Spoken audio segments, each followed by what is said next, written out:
እዛ ጋር ቁጭ ብዬ ነበረ ባለቤቴ ወደዚህ ነው። እሺ እና መልእክት ሲመጣልኝ እኔ እንደ ቀልድ ነበረ ተቀብዬ ወጣሁ። ማለት እኔ ለመሄድ ነበረ ወደ ውጭ ሀገር ለመሄድ ብዬ ፕሮሰስ ጀምሬ ነበር እና የምታስታውስ ከሆነ ወደ ውጭ ልትሄጂ ስትይ የሆነ የሚያሴሩብሽ ሴራ አለ ብላኝ ነበር እና ሴራው እውነት ነው ለካ እኔ አላወቅኩም። ማለት ወደ ፊንላንድ ነበረ ለመሄድ ፕሮሰስ ጨርሼ ወደ ጥቅምት ላይ ለመብረር ነበረ ሁሉን ነገር እንትን ያልኩት። ለካ ሴራ ነበረ እዛ እየተሴራብኝ ነበረና ከዚህ እንደሄድኩኝ በታይላንድ አድርጌ ነበርና የሚሄዳ እዛ ማፊያ ቡድን ነው እና ካምፓኒ በጣም ትልቅ ካምፓኒ ነው እና እኔ አላቅም ከዚህ ሲወስዱኝ ለካ በኮሚሽን ነው እኔን እየወሰዱኝ የነበረው። እኔ ምንም አውቀው ነገር የለም። ነይ ቶሎ በይ ፕሮሰሱ አልቋል ተባልኩኝ። በቃ ጥቅምት ላይ እኔ ለመብረር ነው ሀሳቤ ማለት ነው። ነብዩ ሲናገር የሆነ ውስጥ ያንገራገረ። አሁን ከ15 ቀን በፊት ያ ትልቁ ካምፓኒ የተባለው በድሮን ተመታ ተባለ። ለምን የማፊያዎች ቡድን ስለነበረ እኔን ወስደውኝ እነሱ ሊጠቀሙ ነው እንጂ ለኔ ለመጥቀም አልነበረም። ለካ ከዚህ እንትን ተባለው እና ነብይ ባይናገር እኔ ቀጥታ ለመብረር ነበር ሐሳቤና በቃ የሆነ ውስጤ ፈራና ይሄንን ነገር አቁሜያለሁ አልኩኝ። ከዛ በስልክ ቶሎ በይ አትነሽም ወይ አትመጪም ወይ ይሉኛል። አይ ቆይ ይሄ ነገር እግዚአብሔር ፍቃድ የለውም አልኩኝና እኔ ኦሬዲ እሱ ባይናገረኝ ሄጃለሁ ማለት ነው። ሳላቅ እኔ እዛ ታስሬያለሁ። ህይወቴም ተመሰቃቅሎ ነበረ። የልጄ አምላክ እግዚአብሔር አድኖኛል። ክብር ምስጋና ለእግዚአብሔር። እኔ በሰዓቱ በጣም ደንግጬ ነበርና ባለቤቴም እንዲሄድ አይፈልግም ነበርና የዛን ቀን ከዚህ ዘይት ይዤ ነበር የሄድኩትና ጌታ ሆይ በቤቴ ላይ ብዙ ነገሮች አሉና እግዚአብሔር አንተ ታውቃለህ ብዬ ነቢይ ሲሰጠኝ ይሄንን ዘይት ጸልዩ እኔ አልጸልይም ብሎ ነው የሰጠው። ትዝ የሚላችሁ ከሆነ አልጸልይም በዚህ ዘይት ላይ በቃ እኔ ጸልዬ ሁሉ ነገር ያለቀ ነው ብዬ ቤቴ ላይ ሄጄ ይሄንን ዘይት ረጨው። ቤቴ በጣም እውነት በቃ ትዳሬ ሊፈርስ ጫፍ የደረሰ ነበርና ይሄንን ዘይት ቤቴ ላይ ሄጄ ረጨው። እናቴም በቃ ተስፋ ስለቆረጠች ብዙ ንትርክ ውስጥ ስለነበርን ብዙ ነገር ውስጥ ስለገባው ተስፋ በመቁረጥ ውስጥ እያለሁ ነው እኔ ለመሄድ የተነሳሁትና እግዚአብሔር ደግሞ ትዳሬንን ማስተካክሏል። ክብር ምስጋና ለሱ። አሜን ሃሌሉያ። ሶስተኛው ደግሞ የጓደኛዬ ወንድም ትንሽ አይምሮን ያማው ነበርና ስራ ቦታ ላይ ይዤ ነበር። የዛን ቀን እሑድ ከዚህ ተጸለየ፣ ሰኞ ቀን ይዤ ዘይት ስራ ቦታ ይዤ ሄድኩኝና ይህንን ዘይት ውሰጂ አልኳት። ቀንሺና ውሰጂ ሙሉን ግን አልሰጥሽም ለእኔም ያስፈልገኛል አልኩኝና ከዛ ቀንሼ በቃ ሰጠዋት። መኪና ውስጥ እንደውም ሾፌሩ እየተናደደ ዘይቱን አየና ተበሰጫጨ። በቃ የሆነ አላሩ የሆነ ማታ በጌታ በኢየሱስ ክርስቶስም ጨርቃችሁ አጋንንትን ያስፈራራል። በኢየሱስም ጫማችሁ በጌታ በኢየሱስም ጨለማን ያስፈራራል። ከዚህ ትሄዳለህ። በኢየሱስም ልብስሽ ከዚህ ሰዓት ጀምሮ በኢየሱስም አጋንንትን ያንቀጠቅጣል።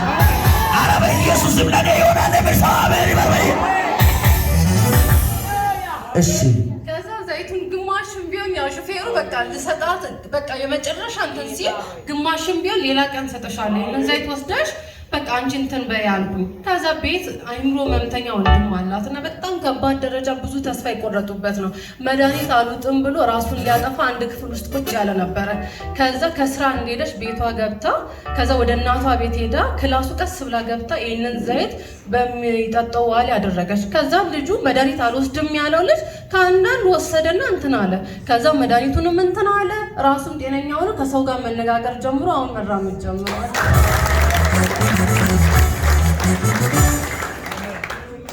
እና ክብር ምስጋና ለእግዚአብሔር ይሁን። ለእኔ ቤት የደረሰ ለእናንተም ይድረሳል። እጃችሁን መልሱት። በእውነት እግዚአብሔር ባለፈው ሰምታችኋል። እዚህ ቤት ላይ አንድ እናታችን ስትመሰክር እግሮችን ሰውነትን በጣም ተበልቼ ነበርኩ አለች።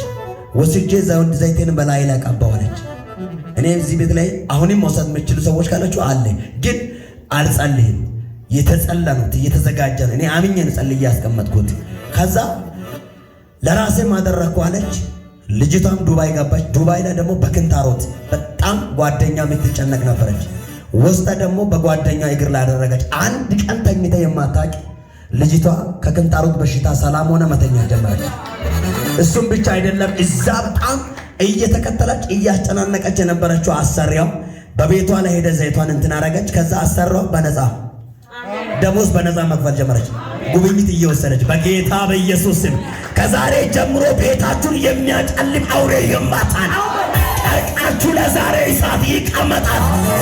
ክድል ከባይዘ ወራጃዳ ሳካቲያ ሌላው በር ተከፍቶልሻል። በርሲ አዲስ ነገር ሊሆንልሽ ነው። በርሲ ለሽኝት ትመጫለሽ። በሩት እዚህ ቤትሽ እንደገና ሰላም ሆኖልሻል። በርሲ ደስታን ይዘሽ ትመጫለሽ። በሩት እዚህ ሆነልሽ እንጂ በኢየሱስም